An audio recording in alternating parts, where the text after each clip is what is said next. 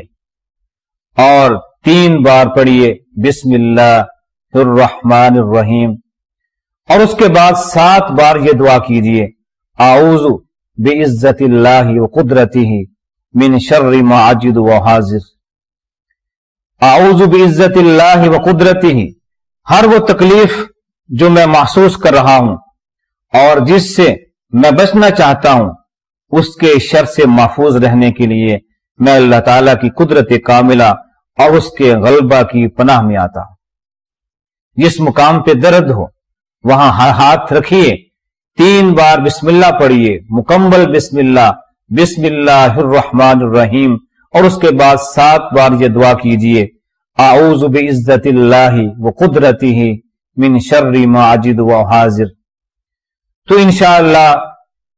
چند بار ایسا کرنے سے رب کائنات اس تکلیف کو، درد کو دور کر دیں گے. لیکن ساتھ یقین کامل ہونا چاہیے کہ اللہ تعالیٰ ہی تکلیفیں دور کرنے والا ہے، اللہ ہی شفا دینے والا ہے، اور وہ یقیناً ہمیں شفا دے گا. اسی طرح کوئی گھر میں بیمار ہے، تکلیف میں ہے، اسے دم کرنا ہو تو سید کائنات نے ہمیں یہ دم سکھایا کہ کوئی بھی مریض ہو، صحیح مسلم میں یہ حدیث آتی ہے کہ بعض اوقات اگر سید کائنات سرکار دو عالم کو تکلیف ہوتی تھی تو آسمان سے جبرائیل آتے تھے اور جبرائیل آ کر رحمت کائنات کو یہ دم کیا کرتے تھے بسم اللہ ارقیکا من کل شیء یؤذیکا من شر کل نفس او عین حاسد اللہ یشفیکا بسم اللہ ارقیک، کہ ہر وہ چیز جو آپ کو اذیت دے اور ہر نفس اور حسد کرنے والی آنکھ جو آپ کو کسی شر میں مبتلا کرنا چاہے، میں آپ کو ان سے محفوظ رکھنے کے لیے اللہ کے نام کے ساتھ دم کرتا ہوں. اللہ تعالی آپ کو شفا عطا فرمائے، میں اللہ کے نام سے ہی آپ کو دم کر رہا ہوں. یہ اس دعا کا مفہوم ہے، معنی ہے. تو ہم بھی اگر اپنے عزیزوں کو، اپنے بچوں کو، گھر کے افراد، کسی کو بھی جو مریض ہے، بیمار ہے، تکلیف میں ہے، یہ اسے دم کرتے رہیں، صبح و شام دم کریں، ہر نماز کے بعد دم کریں. یقیناً رب ذوالجلال کی طرف سے رحمت حاصل ہوں گی، رحمت نازل ہوں گی. بسم اللہ ارقیکا من کل شیء یؤذیکا من شر کل نفس او عین حاسد اللہ یشفیکا بسم اللہ ارقیک. تو وہ بہت سی تکالیف سے، بیماریوں سے محفوظ رہے گا. اعوذ بکلمات اللہ التامات من شر ما خلق. ہر وہ چیز جو اللہ نے پیدا فرمائی ہے اس کے شر سے محفوظ رہنے کے لیے میں اللہ تعالیٰ کے مکمل کلمات کی پناہ میں آتا ہوں. جو شخص ہر روز صبح 3 بار یہ کلمات پڑھ لے تو تو سارا دن وہ بہت سے نقصانات سے، شر سے، بیماریوں سے محفوظ رہتا ہے۔ اور آپ فرمایا کہ جو شخص کسی جنگل میں جائے، کسی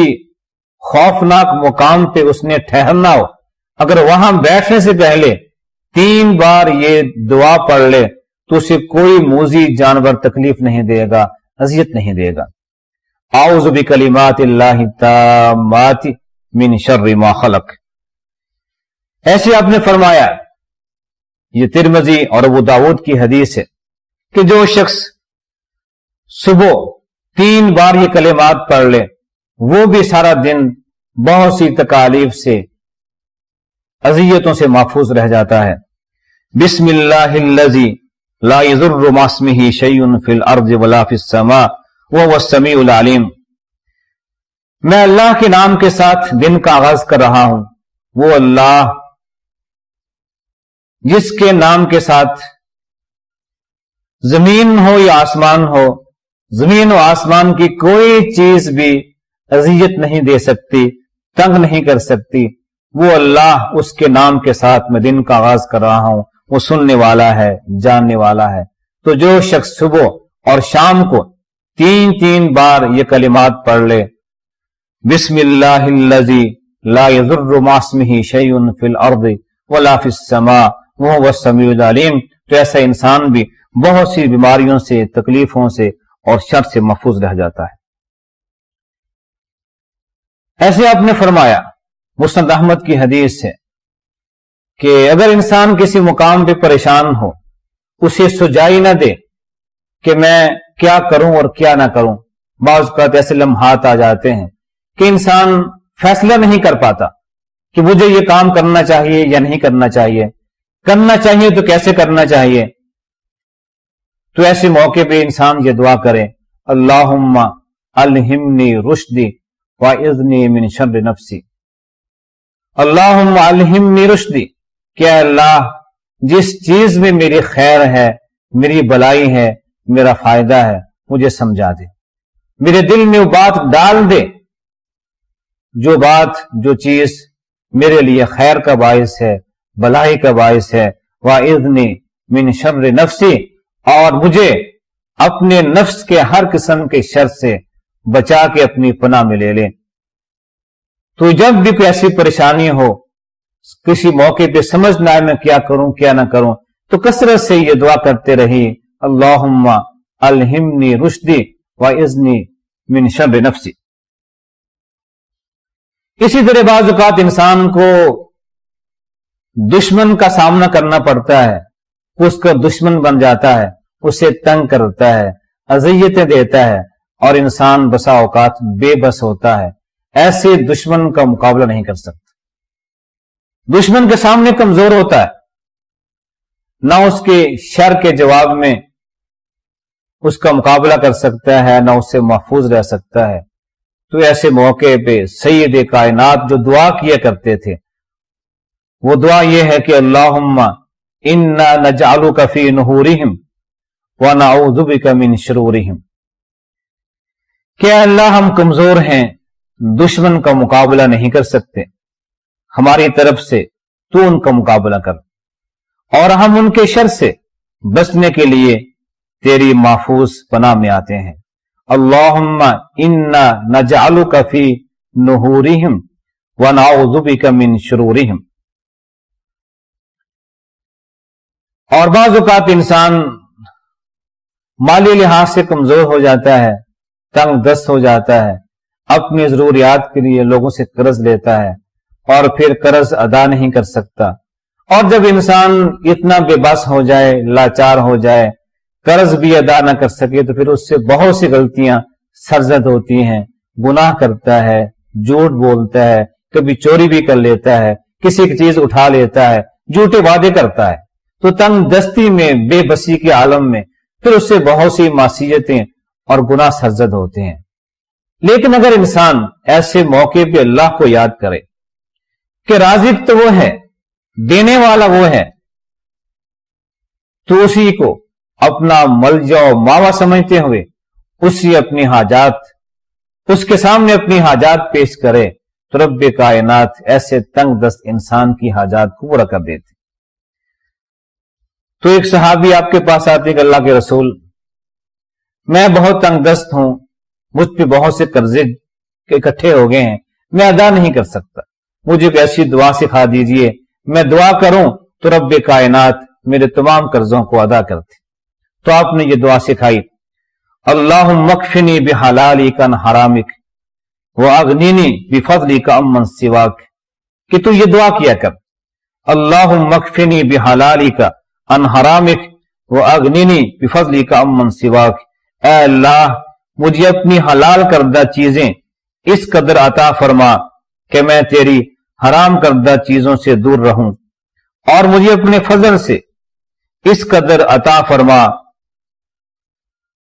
کہ میں تیرے سوا ہر ایک سے مستغنی ہو جاؤں۔ تو اگر انسان اللہ پر اپنی ساری امیدیں چھوڑ کر اللہ کے ساتھ امیدیں وابستہ کرتے ہوئے اور یقین کے ساتھ یہ دعا کرے تو یقیناً اللہ تعالیٰ ایسے انسان کی تمام حاجات کو پورا کر دے گا، اس کے تمام قرضوں کو ادا کر دے گا۔ اسی طرح بعض اوقات انسان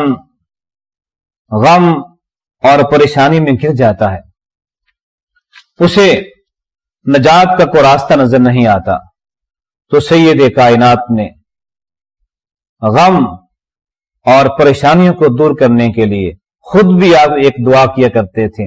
ہم بھی دعا سکھائی کہ یہ دعا کیا کرو، رب کائنات اس دعا کی برکت سے تمہارے غم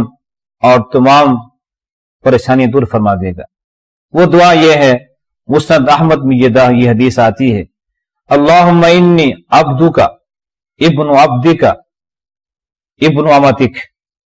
ناصیتی بیدک ماض فی حکمک عدل فی قضاؤک اسألک بکل اسم هو لک سمیت به نفسک او انزلتہ فی کتابک